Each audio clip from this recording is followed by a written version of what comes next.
Hi there, I'm Emily Warren. I'm a doctor of physical therapy and professional yoga therapist. And today I'm going to share with you a quick reset that you can do for sacroiliac joint pain. Now, I'd always recommend to see a physical therapist if you're having significant issues with your SI joint. But this is just a good little therapeutic technique that you can do on your own at home if you just notice you're feeling a little off or there's some discomfort and pain in the SI joint region. What you'll need is a mat. Actually, you don't need a mat. You can just lay on the floor. But you do need a strap that has a pretty decent buckle, and then also a block. So what you're gonna do, come back onto your back. And while I'm up, before I lay down, I'm gonna loop my strap and put it around my thighs. So closer to my knees than my hips, actually. Then I'm gonna put the block in between my knees. And then I'm gonna tighten my strap just a little bit to where there's not really like a gap between the block and then my thighs and the strap. So it's all pretty much one unit. And then you can lower back onto your back. I'm just gonna rock back. Place the legs down on the mat. You don't want your feet way too far out. You don't want them super close, just somewhere in the middle. So the block's between my thighs.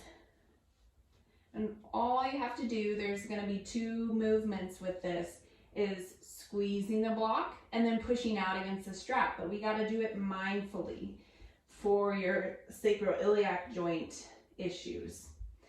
So my feet are grounded on the floor, and with each movement, I want you to think about your weight through your feet is even.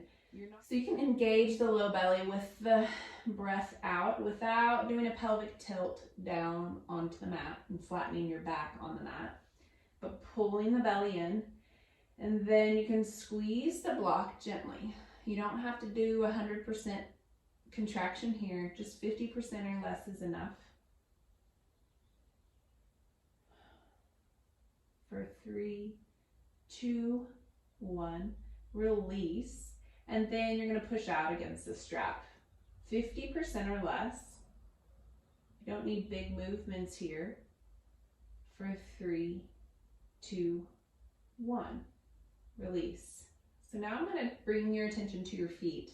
As you squeeze the block again, we're gonna keep doing this, alternating the directions of your legs, or the force of your legs. Squeeze the block. Your weight is not going to your inner ankles. It's actually staying even, if not to the opposite, like towards the outer feet, while you squeeze the block. For 3, 2, 1, release. And then you're gonna push out gently against the strap. And then the weight of your feet or your legs is more favoring the inside and not the outside of your feet as you push away. Gently, no huge movements here. And then relax. And you're gonna do this 5 times each direction. Okay, squeezing the block, engaging the low belly. As you squeeze, your weight through your feet's even, if not towards the outer edge a little bit, which is kind of tricky. It's just more about centering your hips. And then relax and then push out gently. And weight towards the inside of your feet. Good. And then relax. And I'm doing this for about 3 counts, 3 to 5 counts. One more time, squeezing the block. Weight towards the outer edge of the feet. And then relax and do the opposite. Push out. For 3, 2, and 1. Good, relax. Then bring your knees forward since you don't have an assistant with you. And then take their strap off and block out. And you can stay here for a moment if you like. And sometimes just after doing that, I like to just lift up, just gently, not letting the knees splay out, and then come back down. And then if you like, you can come roll up and then slowly sit up.